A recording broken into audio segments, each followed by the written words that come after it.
Meus irmãos, vocês são todos a paz do Senhor. Tem alguém feliz com Jesus aqui nessa noite? Uma alegria poder retornar nessa casa para juntos adorarmos no nome de Jesus. Você que trouxe a sua Bíblia, por favor, tome ela em suas mãos. Evangelho segundo escreveu Lucas, capítulo de número 7, por favor.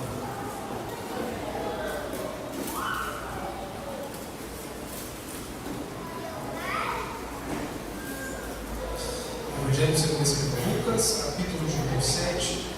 Enquanto você está localizando, é uma honra poder retornar à igreja para adorar o nome de Jesus. Eu quero louvar a Deus pela vida do anjo da igreja, pelo pastor Cláudio.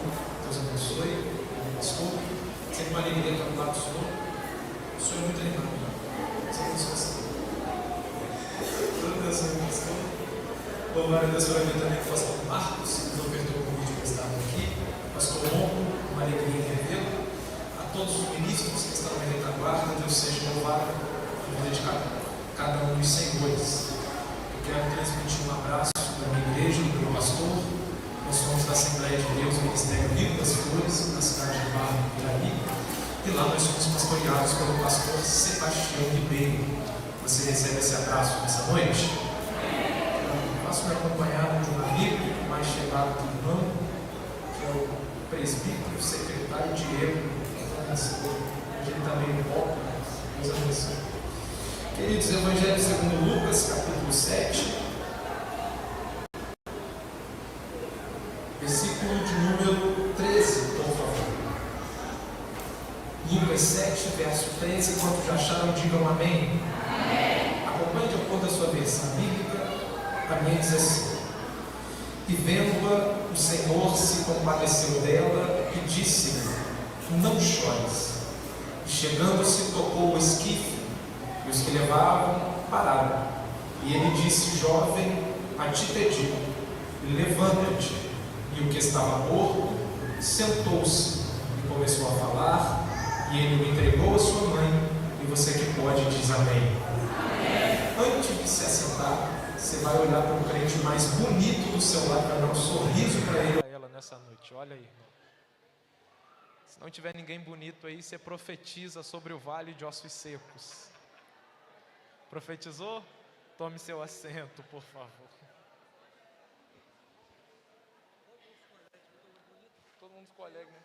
Tem gente que faz assim, pastor. Pega o celular e faz assim. Olhe para cá. Nós estamos diante de um texto que é conhecido de todos nós. Com toda certeza, para quem é leitor da Bíblia Sagrada, já ouviu, já leu ou já ouviu alguém ministrar acerca desse texto. Nós estamos diante da escrita de Lucas, e você sabe melhor do que eu que Lucas ele não foi discípulo ou testemunha ocular daquilo que Jesus fez na terra.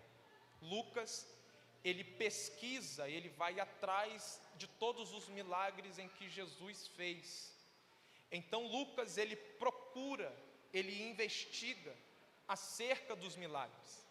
Esse mesmo escritor, esse doutor, ele escreveu 2 livros na Bíblia Sagrada. O primeiro é o que carrega o seu nome, e o segundo é o livro de Atos dos Apóstolos. Todos os 2 livros ele endereça especificamente para um homem, a dizer Teófilo. Alguns teólogos apontam e afirmam que Teófilo ajudou Lucas na sua faculdade de medicina, ajudou Lucas a estudar e aprender da medicina. Então Lucas ele se acha e se vê na importância de direcionar a tua escrita para este homem. E como que eu vou gostar de ver Lucas escrever para ele? Júnior, por quê? Na primeira escrita Lucas trata de milagres, e na segunda escrita Lucas trata da história da igreja. Só que o segundo livro, que é Atos dos Apóstolos, a Bíblia mostra para nós diversas coisas que acontecem dentro daquele livro. Acontecem alguns milagres também.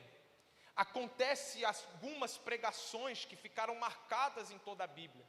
Acontece a ressuscitação de Dorcas, a cura da paralisia de Enéas. Temos os sermões de Estevão, os sermões de Pedro e as pregações de Paulo. Só que a pergunta que fica nessa noite é: Por que Lucas não escreve ou intitula o nome do livro como Os Milagres dos Apóstolos, ou As Pregações dos Apóstolos, mas Lucas intitula o livro como Atos dos Apóstolos? E o nome é muito propício para isso. Propício para quê? Porque ele está falando dos Atos dos Apóstolos. Porque nesse interim, para Lucas, mais importante daquilo que eu falo é aquilo que eu vivo. Para Lucas, mais importante do que aquilo que eu prego em cima do altar é aquilo que eu vivo quando eu desço do altar. É por isso que ele coloca o nome de Atos dos Apóstolos. Só que Lucas, ele escreve de tantos milagres a dizer o livro que nós estamos inseridos. Mas o que antecede o capítulo 7, a partir do verso 11, que é a ressuscitação do filho da viúva de Naim, existe um outro milagre. Qual é o milagre, Júnior? Tem um líder, um centurião. Ele vai até Jesus, porque Jesus está em Cafarnaum. E quando ele chega até Jesus, ele fala assim: mestre, tem como o Senhor curar o meu servo? Tem como o Senhor liberar a cura para o meu servo? Jesus olha para ele e nas entrelinhas Jesus fala assim: quer que eu vá na tua casa? Quer que eu vá lá para poder curar o teu servo? O centurião olha para Jesus e fala assim: mestre, eu sou homem de autoridade. E sendo um homem de autoridade, eu digo para o servo vai e ele vai. Eu digo para o servo vir e ele vem. Libera o Senhor a palavra, porque eu sei que se o Senhor liberar a palavra daqui, o meu servo vai ser curado lá. Libera a palavra daqui que o meu servo será curado lá. Irmãos, segundo a própria Bíblia, Jesus libera a palavra, e quando aquele centurião ele volta para casa, ele encontra o servo curado. Só que aquilo que Lucas não fala, os outros evangelistas revelam. E quando os outros evangelistas vão revelar, revela para nós o diálogo que o centurião vai ter com aquele que estava dentro de casa. Porque a pergunta do centurião é: que horas que esse camarada ficou curado? Que horas que esse camarada ficou liberto? Que horas que esse camarada ficou abençoado? E segundo a própria Bíblia, os servos vão dizer: foi em tal horário. Na mente do centurião ele entende: foi exatamente na hora em que Jesus liberou a palavra. Eu preciso de 5 pessoas ligadas para poder pegar isso daqui. Eu não sou Jesus, não tenho a pretensão de ser. Nada do que eu faça, eu chegaria no dedo mínimo de Jesus. Mas nesta noite, eu estou com o poder da palavra. E pelo poder da palavra, enquanto nós estamos aqui, milagres estão acontecendo em nosso favor do lado de fora. Alguém está de mão levantada e está dando glória a Deus mais forte. Enquanto nós estamos aqui, milagres estão acontecendo pelo poder da palavra. E que palavra é essa? Olhe para cá. Existem 2 expressões no grego para a palavra no Novo Testamento. A primeira expressão é logos, que é da palavra falada e até mesmo encarnada. A segunda expressão é rema, que é palavra profética. O que é palavra profética? Aquilo que eu estou liberando aqui. Pelo poder desta palavra, enquanto eu estou pregando, Jesus está curando, Jesus está libertando, tem porta sendo aberta, tem papéis sendo assinado, tem papel de aposentadoria sendo assinado, tem martelo sendo batido, porque pelo poder da palavra, milagres vão acontecer nessa noite. Eu quero saber se a Madureira está recebendo essa palavra, que pode levantar a mão para poder dar um glória a Deus bem forte, se você veio adorar a Jesus nessa noite. Então, pela palavra, e quem é a palavra? Como eu disse aos irmãos, existem 2 expressões. A primeira é logos, e a segunda é rema, que é o que Jesus fala, que é o que nós liberamos. E quem é o logos? O nosso próprio Jesus. João capítulo 1, versículo 1, a Bíblia aponta para nós: no princípio era o verbo. E o que é verbo, Júnior? Palavra. E no princípio era o verbo, e o verbo estava com Deus, e o verbo era o próprio Deus. Irmãos, em todos os capítulos de João, João apresenta Jesus. E João é o discípulo mais próximo de Jesus. E ele é tão próximo que ele quer escrever com uma outra profundidade, diferente daquilo que Mateus, do que o próprio Lucas e Marcos escreveu. Ele quer falar aquilo que ninguém nunca falou. E o que ninguém nunca falou? Que ele é a palavra. que ele é o verbo. E por que João apresenta Jesus como verbo? Preciso de alguém ligado. O que é verbo? Verbo é tudo aquilo que dá sentido a uma frase. Vou falar de novo. Verbo é tudo aquilo que dá sentido a uma frase. Quer ver um exemplo?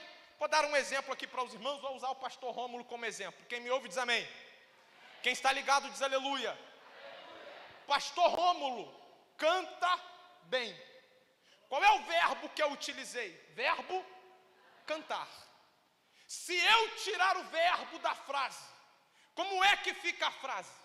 Pastor Rômulo, bem. Faz sentido sim ou não? Sim ou não, igreja? Você não veio para o culto, sim ou não, igreja? Se eu pegar o verbo cantar e inserir na frase, como é que fica? Pastor Rômulo canta. Faz sentido sim ou não? Sim ou não, irmão? Por que João apresenta Jesus como verbo? Preciso de 5 ligados. Porque ele está dizendo, antes dele, sem ele, a minha vida não tinha sentido nenhum. Antes dele, eu era folha seca voando, sem rumo e sem direção. Antes dele, eu não tinha nem nome, me chamavam de apelido. Mas depois que ele entrou na minha vida, a minha vida teve sentido, a minha vida teve rumo. Tem gente que está dormindo, mas eu vou mastigar para alguém dar um glória a Deus. Tua vida tem sentido não é por causa do teu serviço, não é por causa do teu dinheiro, não é por causa da tua empresa. A sua vida só tem sentido porque Jesus um dia entrou nela. Porque Jesus um dia entrou nela. E olha para mim aqui, se não fosse Jesus, irmão, a gente seria escravo e capacho, fantoche na mão do diabo. A gente seria cavalo de demônio até hoje. Mas como Jesus entrou, ele tirou o apelido e nos deu nome e falou, vem ser ovelha do meu aprisco, vem ser ovelha. Só quem tem sentido na vida com Jesus. Aleluia. Ô irmão, primeiro, porque João apresenta como verbo? Porque ele está dizendo, a minha vida tem sentido por causa dele. Porém, na língua portuguesa, existem alguns verbos que nós chamamos de verbo de ligação. É que vai ligar uma frase a outra, uma palavra a outra. Por que Jesus é apresentado como verbo? Se tu não der glória a Deus tudo daqui, você pode ir embora para casa. Porque ele é a nossa ligação.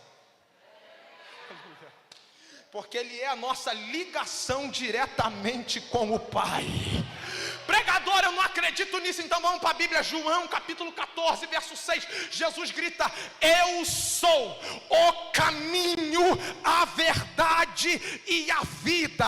Não é que ninguém vai, ninguém vem ao Pai se não for por mim. Para chegar lá tem que passar por Jesus.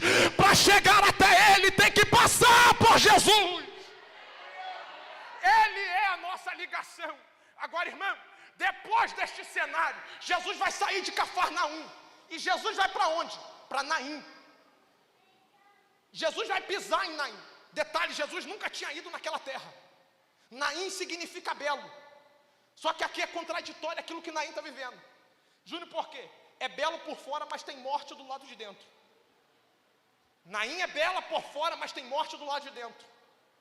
O mundo grita para nós o quê? Que o raio não cai 2 vezes no mesmo? Pois é. Dentro daquela cidade, uma mulher desmistifica todo esse mito. A Bíblia chama ela de viúva, não nos fala o nome, mas implica o nome da cidade nela. Viúva de Naim. E a gente não precisa nem de teologia para poder entender que se ela é viúva, ela perdeu o seu. Só que agora ela está perdendo o filho. O filho está morto. Já está colocado no caixão, preparado no carrinho para ser levado. Só que como eu quero alguém ligado aqui para receber isso? Dentro da cidade tem morte, e eles estão saindo em direção para fora da cidade. Pregador, por quê?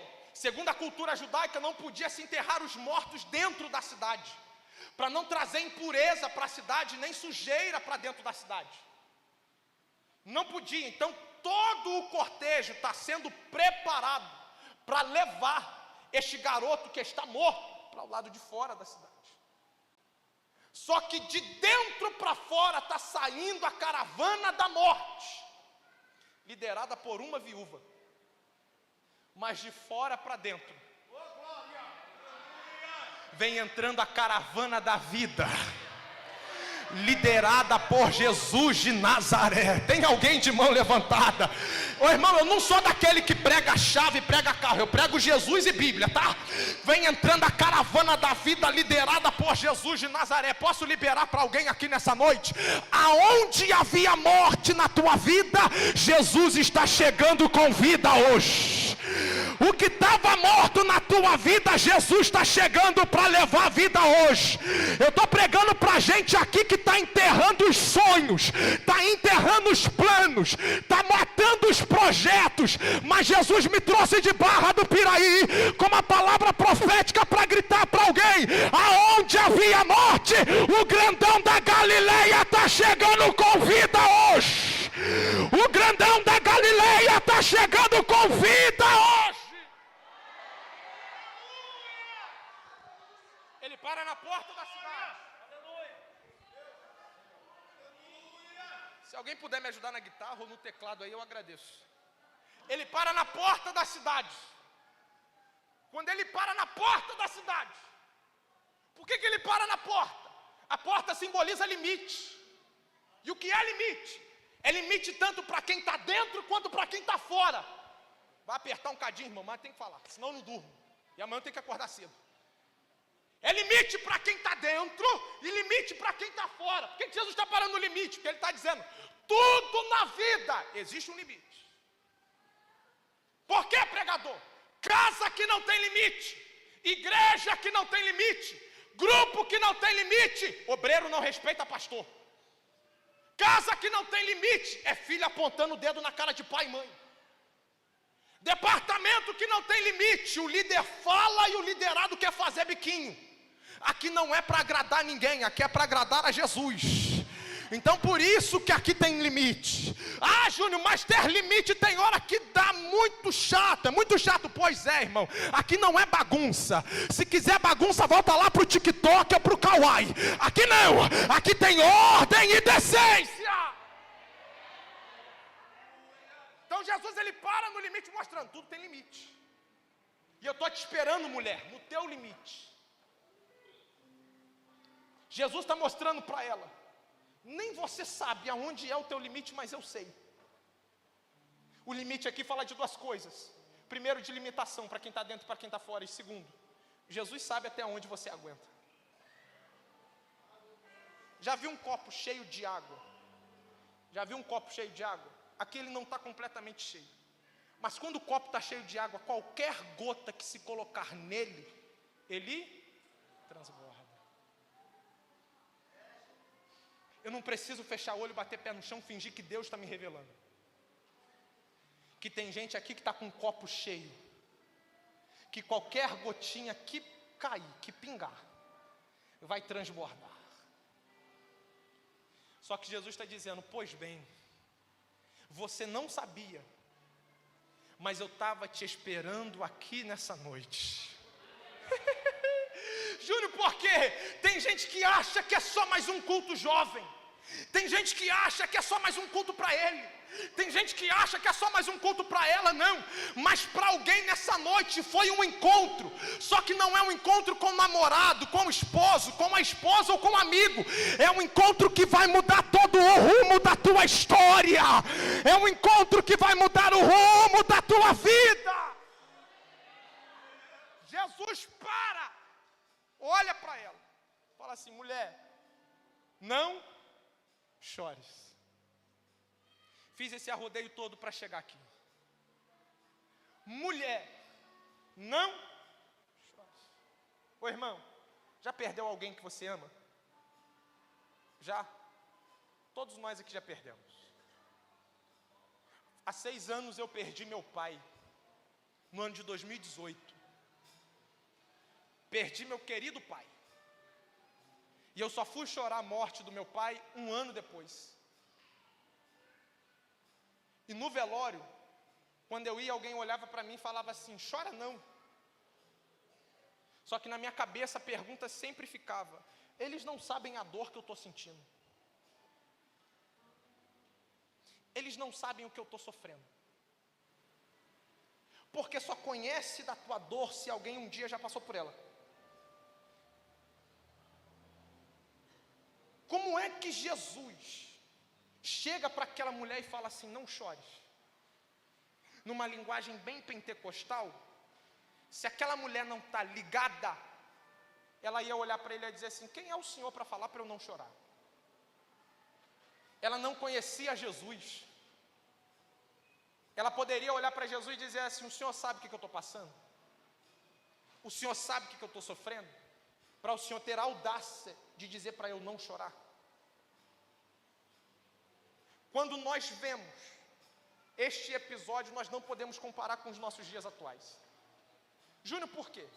Se você perde alguém que você ama, eu vou usar o meu pai como exemplo. Na época em que eu perdi meu pai, eu trabalhava numa empresa por nome de Ambev. Perdi meu pai numa sexta-feira, liguei para o meu chefe no sábado de manhã, e ele falou: você tem 5 dias para ficar em casa. Você vai ficar 5 dias em casa. Só que segunda-feira eu já estava de volta no trabalho para poder distrair a mente. Só que quando eu perco alguém, hoje, a minha vida, dentre aspas, ela segue normal. Eu como, eu bebo, eu tomo banho, eu trabalho e por aí vai. Só que neste episódio que nós estamos inseridos aqui, é diferente dos dias de hoje. Existia naquele tempo um negócio que eles chamavam de a cultura do luto e as leis para o enlutado. O que é isso, Júnior? Existiam 4 leis que o enlutado, de que quem perdeu deveria cumprir. Quais eram as leis? Primeira lei: não poderia comer nada que lhe trouxesse prazer. Não poderia comer nada que lhe trouxesse prazer ou matasse a sua fome. Deveria somente se alimentar de migalhas de pão e água. Segunda lei: não poderia tomar banho, nem se utilizar de cosméticos. Terceira lei: não poderia segurar criança no colo, e nem ter nenhum tipo de relação marital. Quarta lei: não poderia trabalhar ou produzir. Essas leis, essa mulher que perdeu o seu filho, deveria cumpri-las. Mas quando eu olho para essas leis, olhando para essa mulher cumprindo todas elas, faz-me lembrar de uma doença que tem entrado na igreja sorrateiramente. Alguns falam que é bobeira, outros têm audácia de dizer que é demônio, mas não é, irmão. É a doença do século, que começa com depressão. Uma pessoa que vive em estado depressivo, ela literalmente não come, ela não quer tomar banho, ela não quer produzir, ela não quer fazer nada, a não ser viver com a tua dor. Augusto Cury diz que a depressão, ela é o último estágio da alma. É quando eu não falo com palavras, a minha alma vai falar por mim. E quando que a minha alma fala, Júnior? Você não come, você não bebe, você não toma banho, você não trabalha, você não tem vontade de mais viver. Só que para ter-se a depressão, existe um outro problema que tem entrado na igreja junto com ela: ansiedade. Todo depressivo é ansioso. E o que é ansiedade? Excesso de futuro. E o que é depressão? Excesso de passado. São 2 excessos que englobam na vida de uma pessoa, que fazem elas mergulhar numa depressão. Se eu pego a viúva de Naim, insiro ela neste culto, com essas características, automaticamente ela estaria vivendo um cenário de depressão. Mas como que eu acho algo sensacional, irmão? Júnior, por quê? Nesse cenário de depressão, nesse cenário depressivo, quem é que encontra com ela? Jesus de Nazaré. Jesus para, olha para ela e fala: mulher, não chores. Eu não tenho autoridade para dizer para ninguém chorar, não chorar, porque eu não posso solucionar o teu problema. Mas eu estou pregando de alguém aqui nessa noite, que ele olha para você e fala assim: não chores. Não chorar porque ele está no controle de toda a situação. Aleluia! Agora olhe para cá, irmão. É no meio desse cenário, pastor Marcos, é no meio desse cenário, pastor Rômulo, que Jesus encontra com ela e libera uma palavra. Qual é a palavra? Não chores. Perceba que o cenário dela é de depressão. E como eu disse, se ela não tivesse ligada, ela diria: quem é o Senhor para falar para eu não chorar? Mas Jesus iria se apresentar para ela, quem de fato ele era. Só que eu preciso de 5 ligados para poder pegar isso e dar um glória. Só que o cenário daquela mulher é totalmente contraditório à palavra que Jesus liberou. Só que Deus ministra um negócio no meu coração, e como eu quero alguém ligado para receber isso. O cenário dela não alterou a palavra de Jesus, mas a palavra de Jesus mudaria o cenário dela. Mudaria o cenário dela. Olha para cá, eu posso não ser o melhor dos pregadores, e eu reconheço as minhas limitações, mas eu estou pregando para alguém aqui nessa noite, que pode não estar com depressão e nem com ansiedade, mas está vivendo uma guerra tremenda. Mas no meio desta guerra, a palavra que sai deste altar para alguém é: pelo poder da palavra, o teu cenário será mudado. Júnior Marques, eu não acredito que a palavra muda cenário. Vamos para a Bíblia. A Bíblia diz que no princípio Deus criou os céus e a terra. No versículo 2, a Bíblia diz que sobre a terra havia trevas, e o Espírito de Deus pairava sobre a face do abismo das águas. Versículo de número 3, quem entra no cenário? Deus. Ele libera a palavra. Qual é a palavra? Haja luz, e houve luz. E houve luz. Pregador, eu ainda não acredito que a palavra muda cenário. Vamos para a Bíblia. Lucas capítulo de número 5. Pedro está pescando, uma noite frustrada, nada conseguiu. Quem é que chega? Jesus começa a pregar.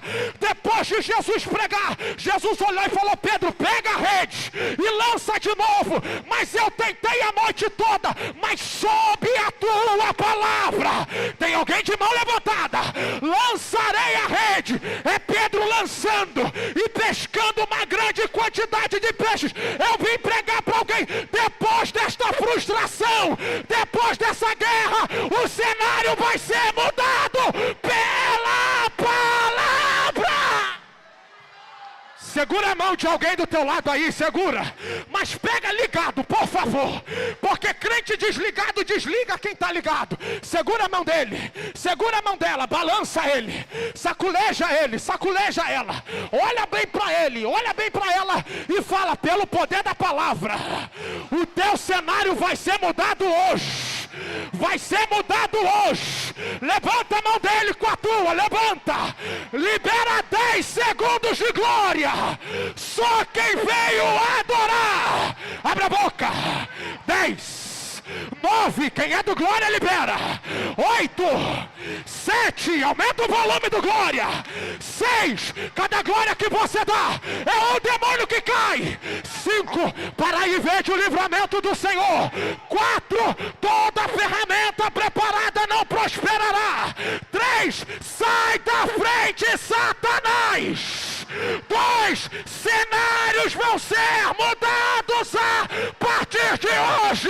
1, assim diz o Senhor da Madureira em Piraí: todos os projetos do diabo contra a tua vida e a tua casa acabaram de cair por terra. Agora, quem é do glória? Quem é do glória? Quem é do glória, abre a boca. Quem é do glória, abre a boca. Ele baracanda. Eu convido os batizados agora a deixar o português de lado, entrar na guerra comigo agora, nas línguas estranhas. Quem é do manto, abre a boca. Lebaraia, Eminacanda, Reproma na Súbria, Lebarachandarábia, Urimicanúcia, terra. Eu vou deixar a Madureira adorar, se você pode.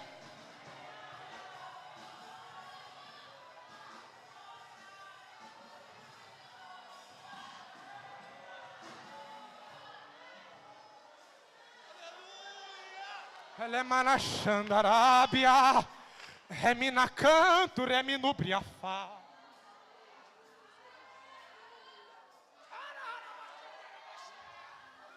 Libria Canuce, Reminintria.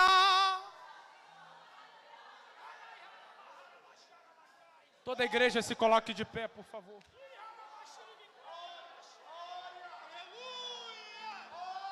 Não cesse de glorificar, irmão. Não cesse de glorificar. É no glória que a cura vem. É na glória que a libertação vem. É na glória que o milagre chega. Brinácia remintriaço.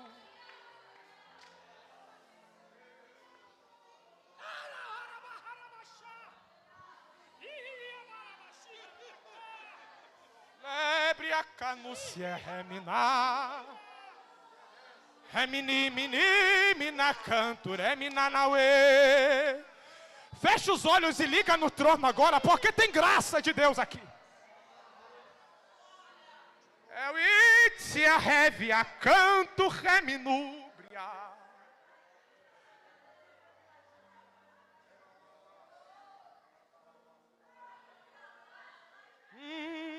Deleminintria. Tem gente sendo curada aqui da alma. Aleluia! Tem depressões caindo por terra hoje. Tem crises de ansiedade batendo em retirada hoje. Tem guerras que estão sendo destravadas pelo poder da palavra hoje.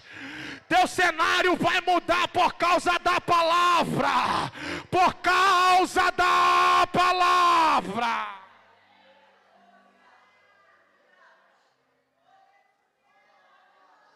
Vou encerrar. Tá chorando porque se você tem um Deus que cuidar de você, oh, e jamais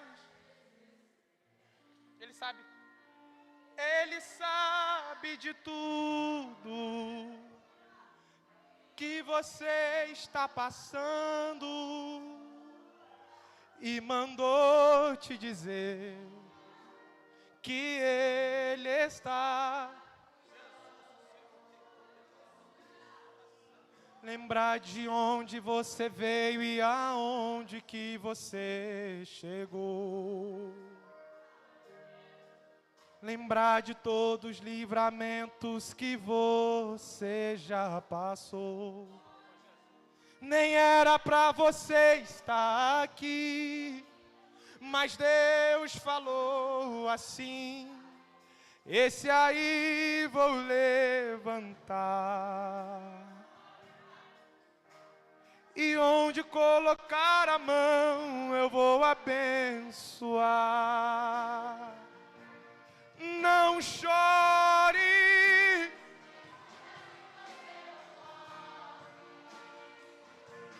levanta.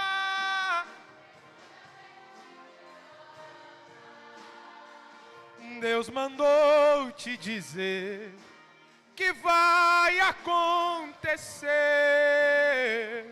Deus mandou te falar que tudo vai passar.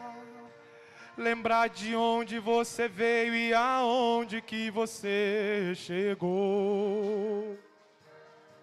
Lembrar de todos os livramentos que você já... Cante! Nem era pra você estar aqui, mas Deus falou assim: esse aí vou levantar.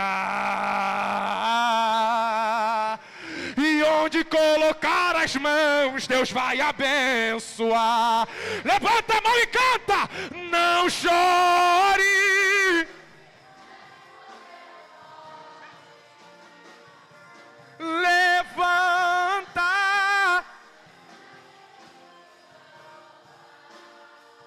Deus mandou te dizer que vai acontecer. Deus mandou te falar que tudo vai passar. Não chore.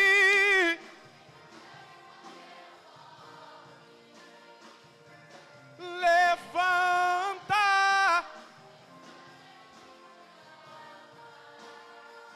Deus mandou te dizer que vai acontecer. Deus mandou que tudo vai passar. Deus mandou te dizer que vai acontecer. Deus mandou te falar que essa prova hoje vai passar. Deus mandou te dizer que vai acontecer. Deus mandou te falar que o teu milagre hoje vai chegar, vai chegar, vai chegar. Aleluia! Olha aqui. Jesus disse, não chore. O que Jesus diz, não chore, Júnior? Ele já sabia o que ia fazer. Jesus não está atrelado a cenário, irmão. A palavra dele é maior do que qualquer cenário. Quando ele diz não chores, ele já sabia que o garoto voltaria à vida. Quando aquele menino volta à vida, a mãe olha para ele e fala: eu vou voltar a trabalhar, vou voltar a comer o que eu quero, vou voltar a tomar banho, e vou poder segurar a criança no colo. Júnior, o que você está querendo dizer? No meio de um cenário desfavorável, Jesus faz uma promessa. Só que dentro em pouco tempo, aquela mulher viveria a palavra que Jesus liberou. Jesus está dizendo para alguém aqui nessa noite: se prepare. Está chegando a hora de você viver aquilo que eu falei ao teu respeito. Está chegando a hora de vivermos as promessas. Eu devolvo o microfone a quem de direito agora. Mas eu preciso perguntar: se existe alguém no nosso meio que está afastado dos caminhos do Senhor. Alguém que se afastou da igreja. Ou alguém que nunca foi cristão. Mas que depois de ouvir essa palavra, você está dizendo: eu preciso desse Jesus. Esse Jesus vai mudar a minha vida. Esse Jesus vai mudar a minha história. Se você sabe que tem alguém aí do teu lado que não é cristão, ou que está afastado dos caminhos do Senhor, fala com ele, fala com ela: vamos lá aceitar Jesus hoje. Eu vou contigo. Existe nessas horas um inimigo chamado vergonha que impede a pessoa de vir. Mas se você ajudar ele ou ela nessa noite, ele vence a vergonha. E o nome de Jesus é glorificado. Existe alguém no nosso meio que deseja aceitar a Cristo como o único e suficiente Salvador da sua alma, ou refazer a tua aliança com Ele? Tem alguém nessa noite?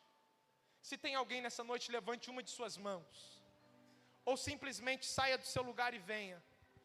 Jesus está te chamando aqui. Ele quer mudar a tua vida. Ele quer mudar a tua história. Ele quer mudar os teus dias. Venha hoje. Não é Júnior Marques que está te chamando aqui. É Jesus que está lhe chamando. Volta hoje, rapaz. Ele quer mudar a tua vida hoje, não é amanhã. Volta hoje, moça. Ele quer mudar a tua vida a partir de hoje, não amanhã. Existe um louvor na harpa que diz que amanhã pode ser tarde, mas Jesus está te chamando hoje. Tem uma irmã vindo aqui. Você não vai dar glória a Deus, não? Tem 2 vidas para Jesus aqui. Você pode glorificar ao nome de Jesus? Você pode aplaudir a Jesus? Você pode? Isso, irmão. O papel da igreja não é só cultuar, mas é ganhar almas para o reino, irmão. Tem mais alguém para Jesus aqui nessa noite? Aonde está a terceira vida para Jesus aqui? Ó, irmão, eu amo ver o povo pulando e rodando. Volta, filho meu. Mas eu amo ver mais isso daqui. Volta, filho meu. Tem mais alguém para Jesus hoje? Volta, meu filho, e o lar ainda é seu. Volta, filho meu. Venha para Jesus hoje, irmão.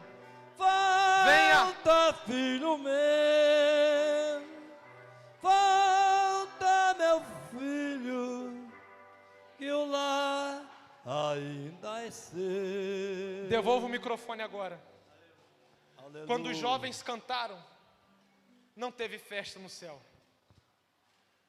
Com todo respeito. Enquanto eu pregava, também não teve festa no céu. Sabe que hora está tendo festa no céu, gente?